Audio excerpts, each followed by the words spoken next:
Hi, Debbie Mack here, your host of the Crime Cafe. I would normally interview an author on my show. However, this week I'm doing something a little different. I'm going to have a radio broadcast made available by the Old Time Radio Researchers Group through the Creative Commons license. And it's a Philip Marlowe episode called Who Shot Waldo? So, without any further ado, I hope you enjoy the episode, and on with the show. Thanks.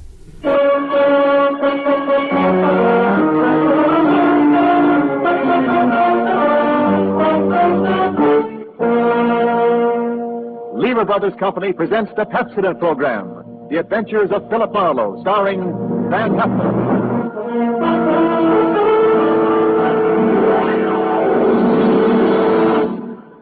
Pepsodent presents Philip Marlowe, Hollywood's famous private detective created by Raymond Chandler. Philip Marlowe, tough, cynical private eye of Murder My Sweet, the sardonic, case-hardened detective of The Brasher Doubloon, The Lady in the Lake, and The Big Sleep. You've seen him in action in all of those top-flight mystery pictures. Now, in order that you may continue to enjoy this exciting mystery series, Pepsodent brings you The Adventures of Philip Marlowe on the air with a cast of noted radio players and starring MGM's brilliant and dynamic young actor, Van Heflin.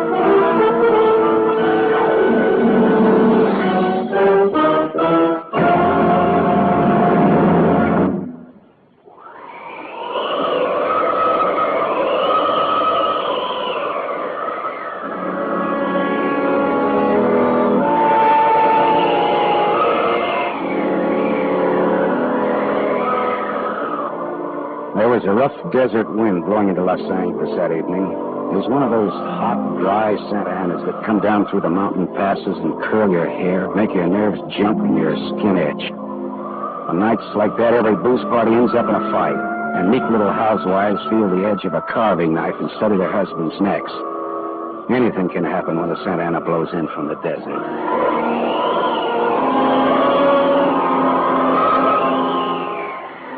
I closed up my office early. I got tired of reading Philip Marlowe, private investigator, backwards on the ground glass of my office door. So I opened the door and closed it from the outside and locked it and went out to get a beer before I went up to my apartment.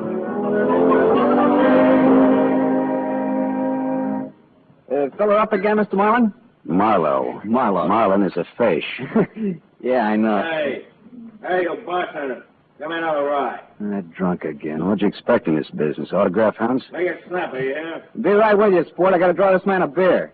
Crying out loud, these stumble bums that come in here. You got another customer, Bacchus? Hey, Bud. You seen a lady in here lately? A lady? Tall, good-looking, brown hair, a print bolero jacket, and a blue silk dress. No, sir. No, sir. Nobody like that's been in. All right, straight scotch, fast. I left my engine running out there. Yes, sir. Yes, sir. This slick-looking, sarcastic guy stepped up to the bar and drank his scotch whole. Then he turned to go out, and he stopped. The drunk was grinning at him. And then, without changing his grin, the drunk swept a gun from somewhere so fast it was just a blur coming out. Made a couple of hard snaps, and a little smoke curled. Very little. All right, you other guys. Don't move. So long, Waldo. All right, don't move, you two. Oh, Waldo. But I made his nose bleed. So long, boys. Drink up. All right, get on that phone, kid. I'll get his license number. Holy smoke. Holy smoke. Not too late. Drove away with this dead guy's car. Maybe he ain't dead. He's dead, all right. Where's your phone? This is for the police.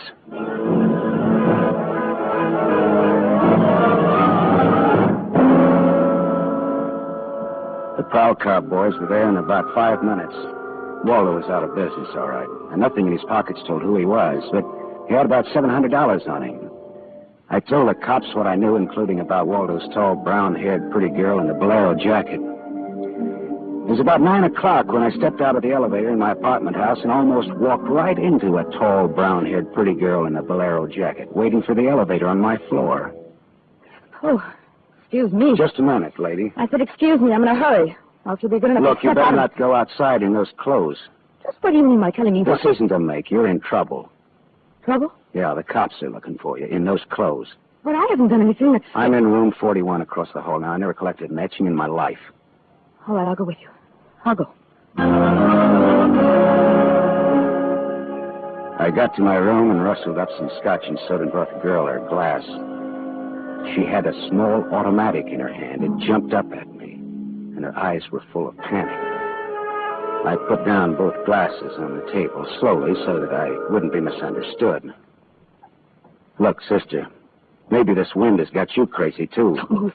Be careful, don't move. A man just got shot in a bar down the street. Before he got it, he'd been asking about a tall, pretty girl with a bolero jacket, like yours. What did he look like, this man? Tall, 5'11", slim, dark brown eyes with a lot of glitter, dark suit, white handkerchief in the breast pocket. And he must have seen you earlier tonight to know how you were dressed. Am I getting anywhere? He used to be my chauffeur. You had an appointment with him, didn't you? Why? Listen, he asked for you, didn't he? Yes, I had an appointment with him.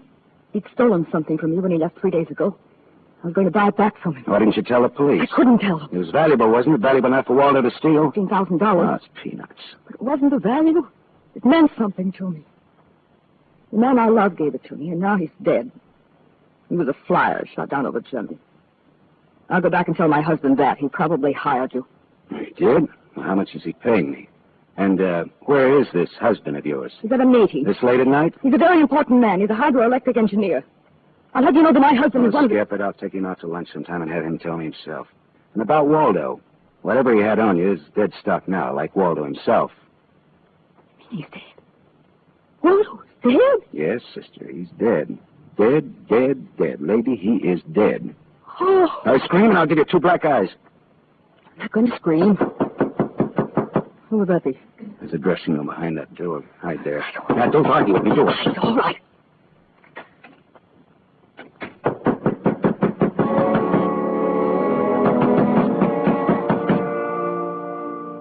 And I went to the door, making a loud, yawning sound. The backs of my hands were wet. I opened the door.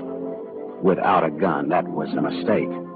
I certainly knew the gun I was looking into. A .22 target automatic that had already killed one man that night. And I knew the bald head and the flat, shiny eyes and the face like a poisonous lizard. Baldy put the muzzle of his gun lightly against my throat. I backed into the room, and Baldy kicked the door shut. You alone? Look for yourself. I'm asking, not looking. I'm alone. You and that dumb bartender saw me dust off Waldo. What did Waldo do to you? Who's asking? Just making conversation. He stood on me on a bank job we did together. Got me 4 years in Michigan pen.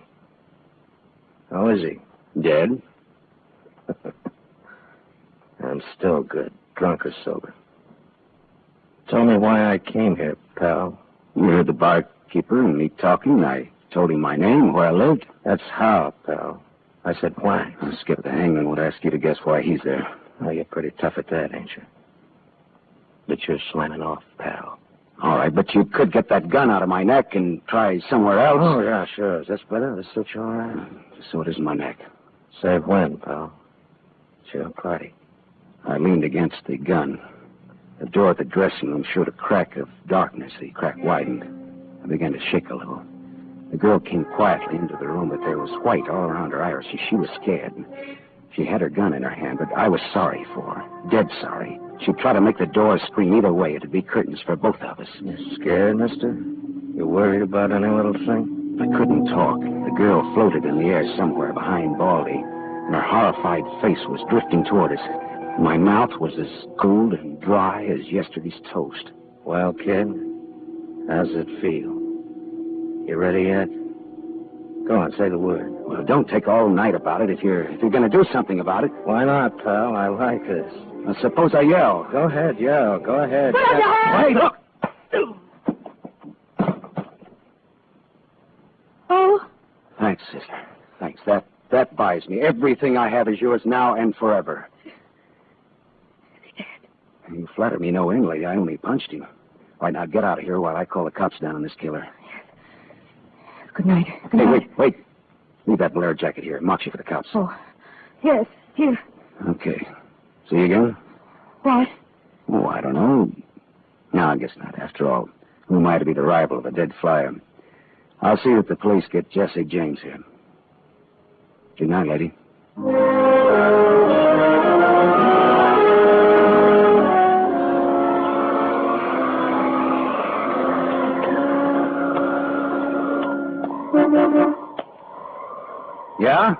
Me? Yes, please.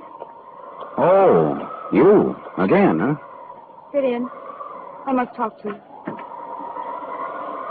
You want to know what happened at headquarters, huh? Yes. Well, I went down there with the law and gave them the story. I left you out of it. Thank you. You saved my life, so no one knows a thing about you. Well, incidentally, neither do I. Well, my name is Mrs. Frank Bosley.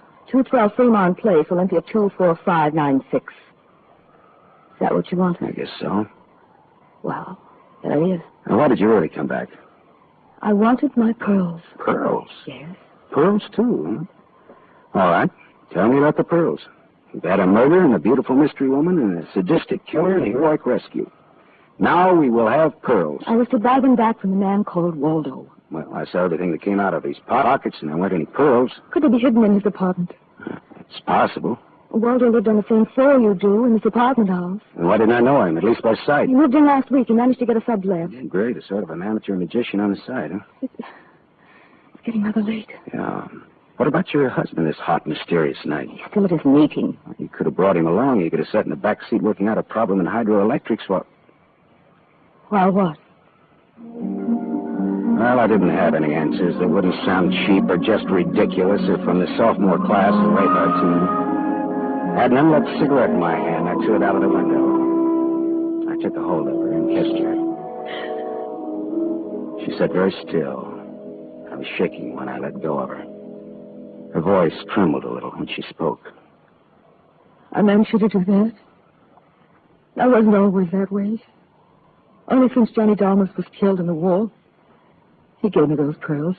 41 of them, perfectly matched with the diamond propeller clasp.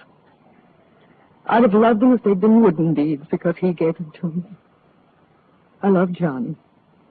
The way you love just one time. You understand that? What's your name? Lola. Lola, how did you explain a $15,000 pearl necklace to your husband? I told him they were imitation and I bought for myself. How did Waldo latch onto them, what they stood for? When my husband was in Argentina, Waldo and I go for long drives. I was restless and wretched because of Johnny. Sometimes Waldo and I had a little drink together, but that's all. But you confided in Waldo about this pearl. I was a fool. And when your husband came back, Waldo stole the pearls and offered to sell them back to you, or he'd tell Papa, huh? I was a fool. And now you think the pearls are upstairs in Waldo's apartment? I suppose it's a lot to ask. No, sweetheart, huh? I've been paid. I'll go look. We're here.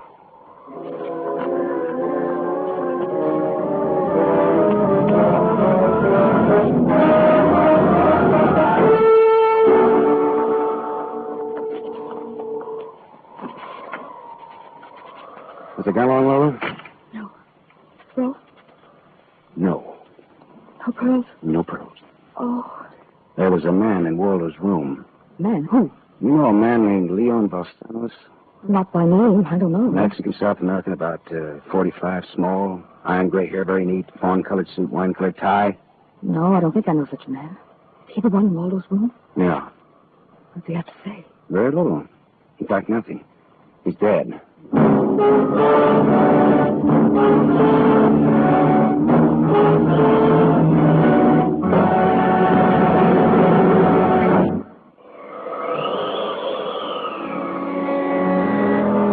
I sat with Lola Bosley in a car listening to that jittery, infuriating desert wind gallop around in the midnight streets.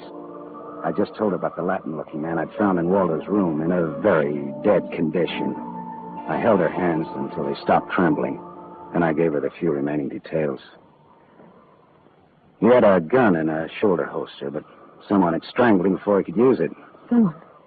Waldo? Maybe. You see that convertible coupe two cars ahead of us? Been there for hours. He was there before I parked here to wait for you. Leon, the man in Waldo's room, came in that car, but according to the key containers he carried, that isn't his car. Whose car is it? Does it matter? Well, it belongs to a lady according to the tag on the keys. A lady? Well, anyway, a woman, if you're going to split hairs. Eugenie Kolchenko, in West Los Angeles? Never heard of her. Uh-huh. All right, well, you go home now, huh? What are you going to do? Drive that flossy convertible around, wave at my friends, impress people. You run along now. Me, I've got another date.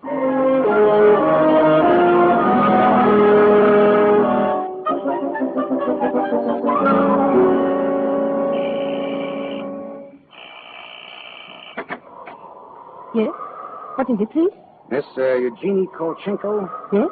What is it? did you lose or misplace a pigeon gray convertible coupe? What are you saying? Now, don't be alarmed. I found it and I brought it home to you. Come in, please.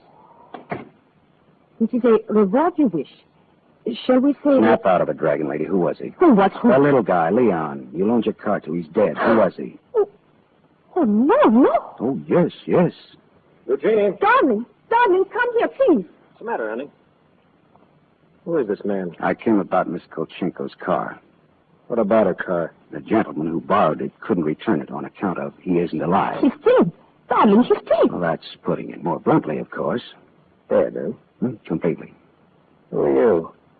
Philip Marlowe, private investigator. My card. Mm-hmm. You told the police yet? Never do at once what can be deferred pending negotiations. He's something. I'm not negotiating. Oh, peachy. What do you know, Marlowe? A man named Waldo was shot in a bar tonight. I happened to have the inside as to who he was, and when I visited his apartment tonight, I found this Leo Balsanos dead. He wouldn't have had $500 in 20s on him, would he? No, but this Waldo had over $700 on him when he was killed at that cocktail bar, mostly in 20s. Hmm. Is there a basis there for negotiations yet? Very well, Marlowe. I'm a married man. There were certain unpaid bills for some stuff Miss Kolchenko here had charged to my account. But you told me I might charge to your account. All right, so I wasn't very bright. That might be the understatement of the decade, but go on. I had the unpaid bills safely in my briefcase.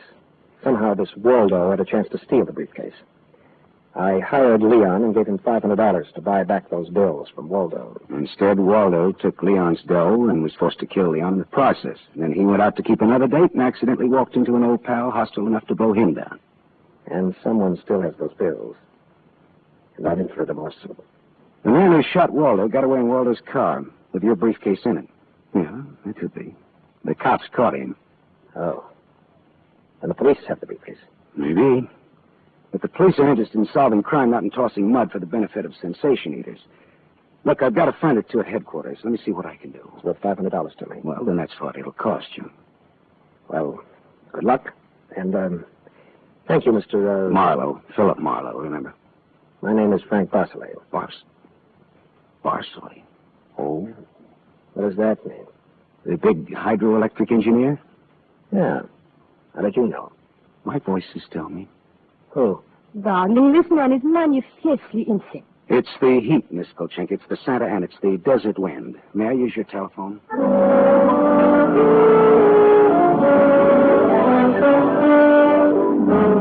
Someday I must tell you about Ibarra. Salt of the earth, Ibarra, detective lieutenant over Central Homicide. I phoned Ibarra from Miss Kolchenko's house and told him where he could find a well-dressed cadaver named Leon and furnished a few small details.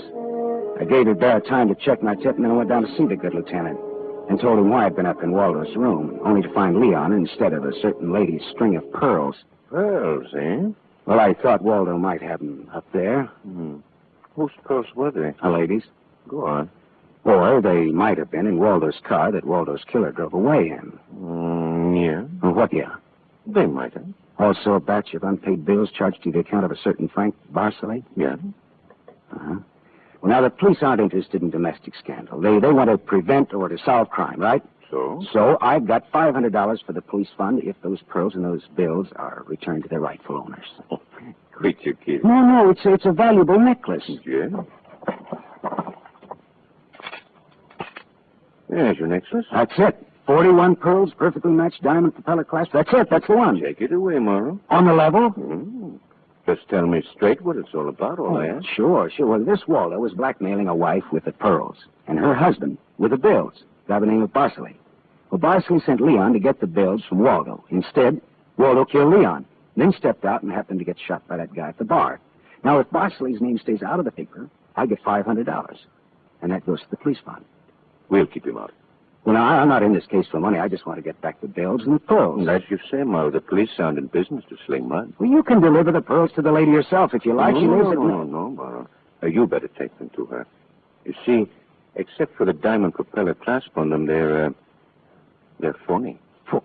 Phony? But... All but the glass, Marlowe. All but the glass. I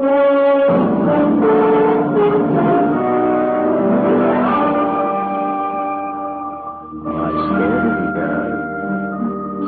So the flyer, Johnny Dalmas, the great lover, had given Lola a string of fake pearls. Well, I didn't know how to tell her, but I called her up and told her to meet me at the Beachcombers at 2. I was going to slip her the bad news slowly. I'm glad you asked me to meet you here, Mr. Marlowe. See, I had to have someone to talk to. Go ahead. Go ahead, talk. Honestly. Now, Mr. Marlowe, now more than ever, I must have those pearls. Why? Money trouble? Oh, no. It's just that everything's gone wrong. And this morning, my husband told me we're to separate. Oh, I'm sorry, Lola. But if I had Johnny's pearls, it would be a link with the past and with Johnny. It only meant to me.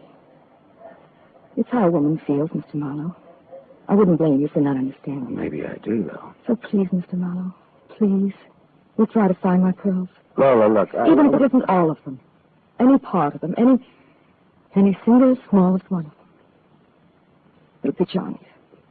Look, will you meet here again around 4 o'clock? I'll be here. Okay, I'll see what I can do.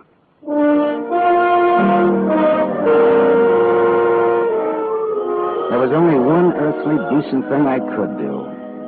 I took Lola's glass pearls to a jeweler, and I had him take off the diamond clasp, put her on one of those strings of so-called simulated pearls that they sell you for $3, tax included. Then I went back to keep my 4 o'clock date with Lola at the Beachcombers. Well, Mr. Marlowe, anything new? Yes, the police found some pearls in Waldo's car. They found my pearls? No, not exactly. Not exactly. Well, Waldo was getting set to jail, Lola. He had the diamond clasp of your necklace attached to a string of cheap imitations. And then he sold the real pearls. Oh, how... Oh. These are the imitations here. Yes. But it is my clasp. The clasp is real. Is that all right? Yes, it's the clasp that Johnny Dalmas gave me. Of course it's all right. Oh, that's swell. Thank you so much, Mr. Marlowe. Forget it. I won't. Not ever. Well, is this goodbye? Yeah, I think so. You'll never get over Johnny Dalmas, Lola. If anybody ever bothers you again, though, well, let me know. Name's Philip Marlowe.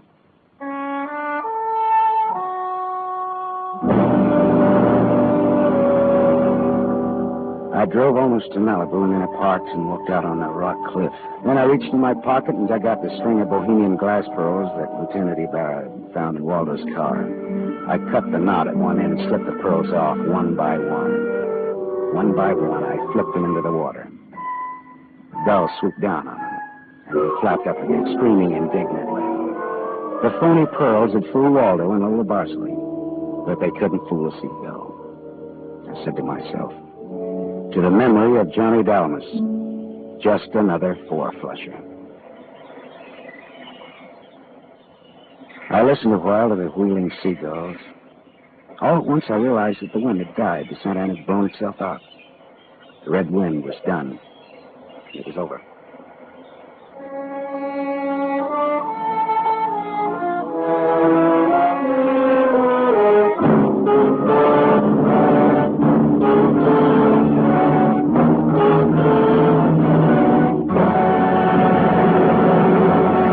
You have just heard Van Heflin starring in the first of a new mystery series, Raymond Chandler's The Adventures of Philip Marlowe, brought to you by the Lever Brothers Company, makers of Pepsodent.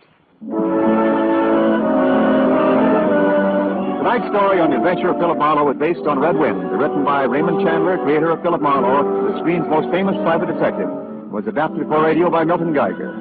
Heard with Van Heflin was Lorene Tuttle as Lola Barsley.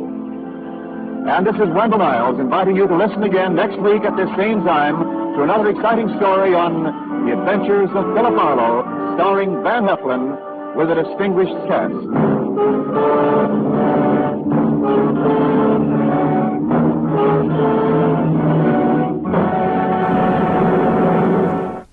Actually, I'll have another author back for an interview in 2 weeks. Thank you.